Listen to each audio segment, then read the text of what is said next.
अत्यंत गंभीर प्रकरण आहे. सरकारला समर्थन देणारे पक्ष, त्याचे आमदार आणि खासदार कशा प्रकारे महाराष्ट्र राज्याची लूट करत आहेत. आपण काल पाहिला असेल संजय शिरसाटांचा काय विषय होता. त्यानंतर भुमऱ्यांनी जमिनी किती 150 कोटीची जमीन भेट, आणि हे जे मावळचे आमदार आहे सुनील शेळके, त्यांनी हजारो कोटीची रॉयल्टी MIDCच्या जमिनीवरती खाण उद्योग सुरू करून बेकायदेशीरपणे हजारो कोटीची रॉयल्टी सरकारची बुडवली. त्याबाबत सविस्तर तपशील मी त्यांना पाठवलेला आहे पुराव्यासह.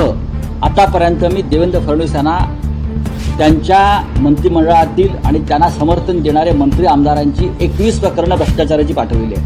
यूनाइटेड नेशन हो, चाहे व्हाइट हाउस हो, पाकिस्तान को पहली बार 10 साल में, उससे पहले तो पाकिस्तान को इतना महत्व, इतनी ताकत कभी मिली नहीं, क्योंकि भारत को, भारत की सरकार को और भारत की विदेश नीति को विश्व में, यूनाइटेड नेशन में एक बहुत ही इम्पोर्टेंट मिल रहा था. और हम ये विश्व को बताने में सफल रहे कि पाकिस्तान एक टेररिस्ट देश है और हिंदुस्तान के साथ विश्व के और भी देश में जो आतंकवाद चल रहा है उसका पालन करता है, उसका निर्माता पाकिस्तान है. लेकिन जब से मोदी जी आए हैं, जब से जयशंकर जी आए हैं, अमित शाह जी आए हैं, हम ये साबित नहीं कर सके. और आज यूनाइटेड नेशन में एक सिक्योरिटी काउंसिल का महत्वपूर्ण पद पाकिस्तान को दिया गया. व्हाइट हाउस में पाकिस्तान के आर्मी चीफ को खाने को बुलाया जाता है, मेजबानी को बुलाया जाता है, पार्टी को बुलाया जाता है. बहुत से राष्ट्र जो है वो पाकिस्तान के साथ खड़े हो गए ऑपरेशन सिंदूर के बाद.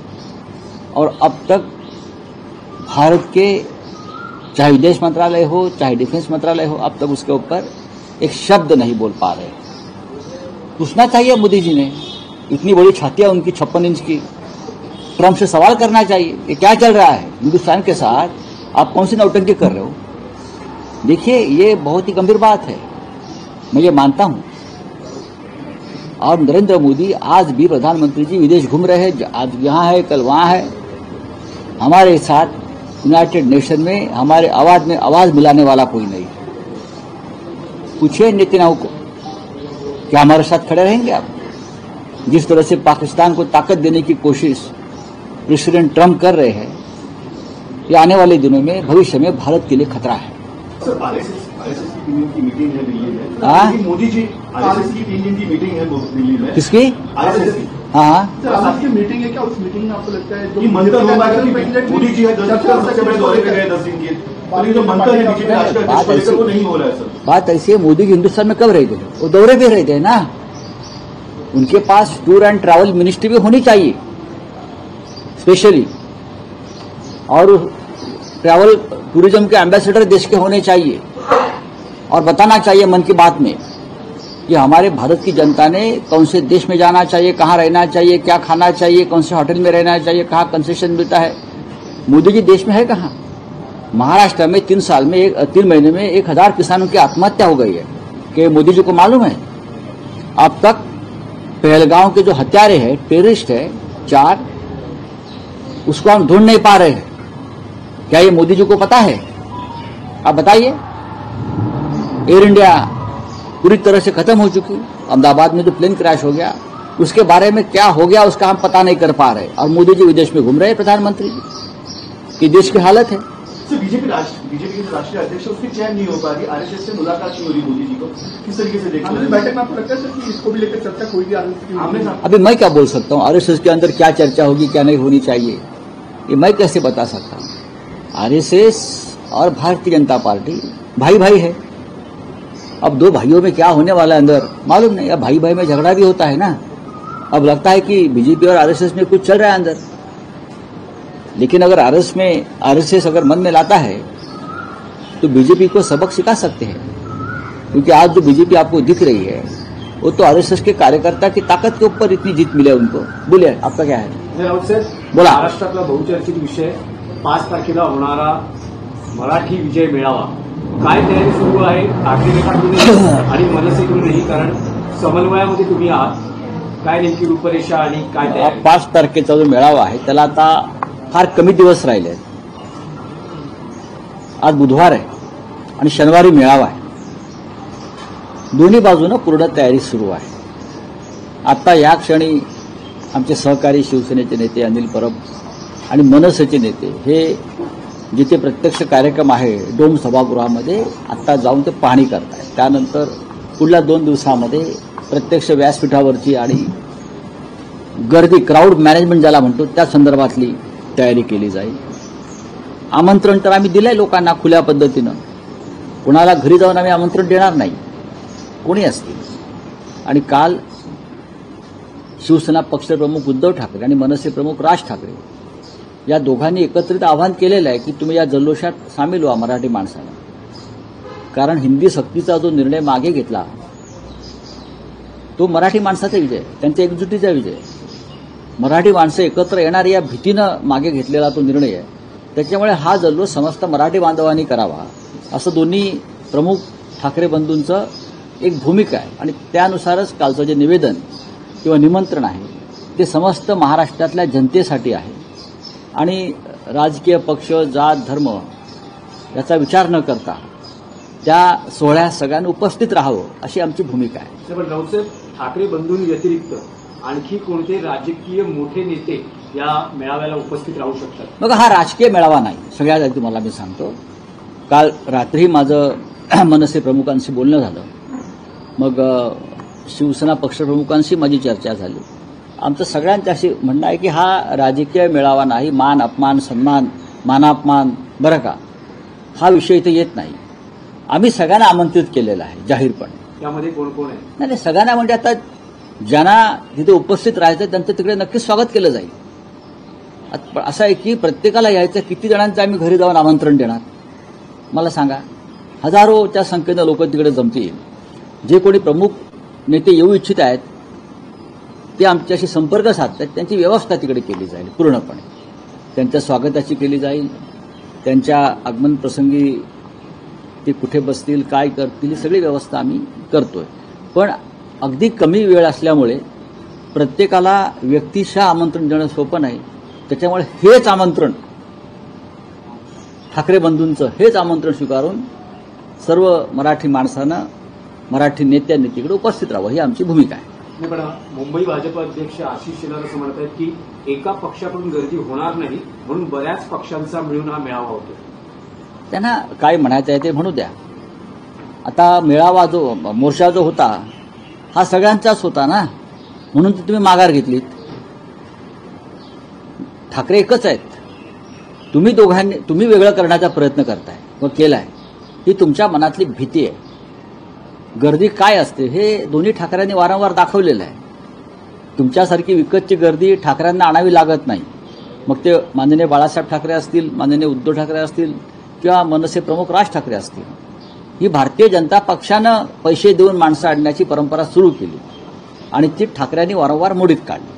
नाही, पण राऊतसाहेब, फडणवीस असं म्हणतात की कुणाची युती व्हावी किंवा अयुती व्हावी यासाठी राजकारण करणारे आम्ही नाही आहोत, महाराष्ट्राच्या हितासाठी लढणारे आम्ही आहोत. आपण महाराष्ट्राचं कोणतं हित केलं त्याची एकदा यादी द्यावी महाराष्ट्राला. बाळासाहेब ठाकरेंची शिवसेना ज्या पद्धतीनं आपण पैसा, दहशत, ईडी, सीबीआय आणि निवडणूक आयोगाचा वापर करून तोडली, यात कोणतं महाराष्ट्र हित आहे मिस्टर फडणवीस? हे तुम्ही एकदा स्पष्ट केलं पाहिजे ना. ही हिंदुहृदय सम्राट बाळासाहेब ठाकरे यांनी मराठी माणसासाठी स्थापन केलेली शिवसेना तुमच्या नरेंद्र मोदी आणि अमित शहानी निवडणूक आयोग आणि न्यायालयाला दबावाखाली आणून 2 शकलं करायला लावली. शरद पवारांचा राष्ट्रवादी काँग्रेस पक्ष हा सुद्धा महाराष्ट्र धर्म मानणारा एक पक्ष होता, त्याचे तुम्ही लसके तोडले. यात जर महाराष्ट्र हित असेल तर महाराष्ट्र हिताची व्याख्या बदलावी लागेल. राऊतसाहेब, आज राज्य सरकारनं नवा GR आणलेला आहे, ज्यात समितीचे प्रमुख म्हणून डॉक्टर नरेंद्र जाधव यांची घोषणा केली गेलेली आहे. 2 मागचे GR रद्द करून जो हिंदी भाषा सक्ती किंवा त्रिभाषा सूत्राचा जो एकूण निर्णय आहे किंवा त्या बाबतीतली ती जी समिती असेल जो अभ्यास करेल आणि त्यानंतर 3 महिन्यात आपला अहवाल सादर करेल. म्हणजे अजूनही समिती स्थापन करणं आणि त्यावर बघा, निर्णय येणं हे सुरू हा फडणवीसांचा आवडता छंद आहे. समित्या खेळणं, ठराव खेळणं, मग डराव करणं. हा भारतीय जनता पक्षाचा, खास करून देवेंद्र फडणवीस यांचा SIT स्थापन करणं आणि त्या SITच्या माध्यमातून काहीही न करणं हा त्यांचा एक छंद आहे, हा त्यांचा एक खेळ आहे. त्यांचा वेळ जात नाही. नरेंद्र जाधव हे अर्थतज्ञ नक्कीच आहेत. ते रिझर्व्ह बँकेत होते. शालेय शिक्षणासंदर्भात एक लेखक आहेत. शालेय शिक्षणासंदर्भात एक वेगळी समिती यापेक्षा स्थापन करता आली असती, पण त्या समितीची आता गरज नाही. एकदा आम्ही ठरवलं त्रिभाषा सूत्र स्वीकारणार नाही म्हणजे नाही. हे माननीय उद्धव ठाकरे यांनी सुद्धा ठणकावलं आहे आणि मनसे प्रमुखांनी सुद्धा ठणकावलं आहे. त्रिभाषा सूत्र आम्ही स्वीकारणार नाही. कोणत्याही भाषेची सक्ती आमच्यावर महाराष्ट्रावरती आम्ही लादू देणार नाही. तेव्हा या समित्या, या सगळ्या तुमचे वेळ आणि पैसे सरकारच्या तिजोरीचे ही वाया घालवणारी व्यवस्था आहे. चला, राऊत साहेब, जेव्हाही हा हिंदी भाषा किंवा त्रिभाषा सूत्राचा विषय निघतो तेव्हा बॉम्बे स्कॉटिशचा आवर्जून उल्लेख होतो. काल मुख्यमंत्री देवेंद्र फडणवीस यांनी बॉम्बे स्कॉटिशचा उल्लेख केलेला आहे की स्कॉटिशमध्ये शिकणारी मुलं, आम्ही हिंदी ही आपली भाषा आहे त्याचा पुरस्कार करतो, विदेशी भाषांचा पुरस्कार करत नाही. मग त्या तुमच्या देवेंद्र कोणते आपले मिस्टर प्रधानमंत्री त्यांना सांगा, या देशातल्या सगळ्या इंग्रजी स्कूल, इंटरनॅशनल स्कूल ज्या परदेशातून तुम्ही ते घेऊन येताय त्या बंद करून टाका ना. RSSची मागणी आहेच, करून टाका ना बंद. एक GR काढा ना, एक उत्तम GR काढा. तुम्हाला GR काढण्याची फार हौस आहे. देवेंद्र फडणवीस एक GR काढा निदान महाराष्ट्रात तरी. आणि या महाराष्ट्रामध्ये ज्या इंटरनॅशनल स्कूलच्या छत्र्या उगवलेल्या आहेत, जो धंदा आहे, हा धंदा तुमचेच लोक करतायत, शिक्षण सम्राट, बरं का, तो बंद करून टाका. आमचा आम्ही बघू नंतर काय करायचं. आणखी एक विषय आहे. काल फडणवीसांनी भाषणात म्हटलेलं आहे की आता स्थानिक स्वराज्य संस्था आणि विशेषतः मुंबई महापालिका निवडणुका जवळ आलेल्या आहेत, त्यामुळे आता पुन्हा एकदा भावनिक आवाहन केलं जाईल. मुंबई महाराष्ट्रापासून तोडली जाते आहे वगैरे असे मुद्दे मांडले जातील, पण कोणाच्या बापामध्ये हिंमत नाही ती महाराष्ट्रापासून मुंबई तोडण्याची. तुमचाच बाप प्रयत्न करतोय दिल्लीतला. मुंबई कमजोर करण्याची, मुंबई उद्योगपतींच्या घशात घालण्याची लाडक्या, आणि मुंबई हळूहळू कमजोर करून तोडण्याची जी हिंमत आहे, हे तुमचे दिल्लीतले जे बाप आहेत ना मिस्टर फडणवीस, तेच करतायत. चोराच्या मनात चांदणं ही जी म्हण आहे ना, तीच आहे. फडणवीसांना स्वप्नात सुद्धा मुंबई तुटलेली दिसते, कारण त्यांनी तोडायची आहे. त्यांच्यावर दबाव आहे नरेंद्र मोदी आणि अमित शहांचा. बरोबर ना? त्यांना विचारा, मी म्हणतोय ते बरोबरच आहे. तसं नसतं तर ज्या पद्धतीनं गौतम अडाणीच्या घशामध्ये धारावीसह अर्धी मुंबई घातली आहे ना, ती घातली नसती. धारावीचा विकास मराठी उद्योजकांना सुद्धा करता आला असता.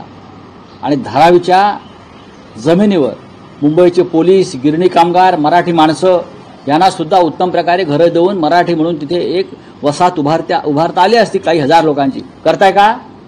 आणि मग बोला, काही बोलतात काय? तुम्ही मुख्यमंत्र्यांना एक पत्र लिहिलेलं आहे. सुनील शेळके जे NCPचे आमदार आहेत मावळमधले, त्यांचं काही प्रकरण तुम्ही मुख्यमंत्र्यांना. अत्यंत गंभीर प्रकरण आहे. सरकारला समर्थन देणारे पक्ष, त्याचे आमदार आणि खासदार कशा प्रकारे महाराष्ट्र राज्याची लूट करतायत. आपण काल पाहिला असेल संजय शिरसाडांचा काय विषय होता. त्यानंतर भुमऱ्यांनी जमिनी, किती 150 कोटीची जमीन भेट. आणि हे जे मावळचे आमदार आहे सुनील शेळके, त्यांनी हजारो कोटीची रॉयल्टी MIDCच्या जमिनीवरती खाण उद्योग सुरू करून बेकायदेशीरपणे हजारो कोटीची रॉयल्टी सरकारची बुडवली. त्याबाबत सविस्तर तपशील मी त्यांना पाठवलेला आहे पुराव्यासह. आतापर्यंत मी देवेंद्र फडणवीस यांना त्यांच्या मंत्रिमंडळातील आणि त्यांना समर्थन देणारे मंत्री आमदारांची 21 प्रकरणं भ्रष्टाचाराची पाठवलेली आहेत. पूर्ण 50 झाली त्या मी पत्रकार परिषद दिली. एकाही पत्राची त्यांनी पोच दिली नाही, काय कारवाई करतो सांगितलेलं नाही. 21 पत्र भ्रष्टाचारासंदर्भात राज्यसभेचे एक सदस्य पाठवतो. शिवसेना सोडून द्या राजकारण, राज्यसभेचा 25 वर्ष सदस्य असलेला एक खासदार तुम्हाला एक पत्र पाठवतो. काय तुम्ही सांगताय महाराष्ट्र हिताच्या गोष्टी? काय थुके लावताय का महाराष्ट्राला? युत्या बनवत्या शब्द वापरणार नाही, त्यांना आवडत नाही, पण तोच प्रकार आहे. थुके लावताय तुम्ही. भ्रष्टाचारासंदर्भातलं एकही प्रकरण आतापर्यंत त्यांनी पाहावी. त्यांचं दप्तर 21 पत्र आहेत माझी. आजचं 21वं पत्र आहे. आणि अजून मी पूर्ण 50 पत्र त्यांना पाठवीन आणि मग मी तुम्हाला देईन या 50 पत्रांचं काय झालं.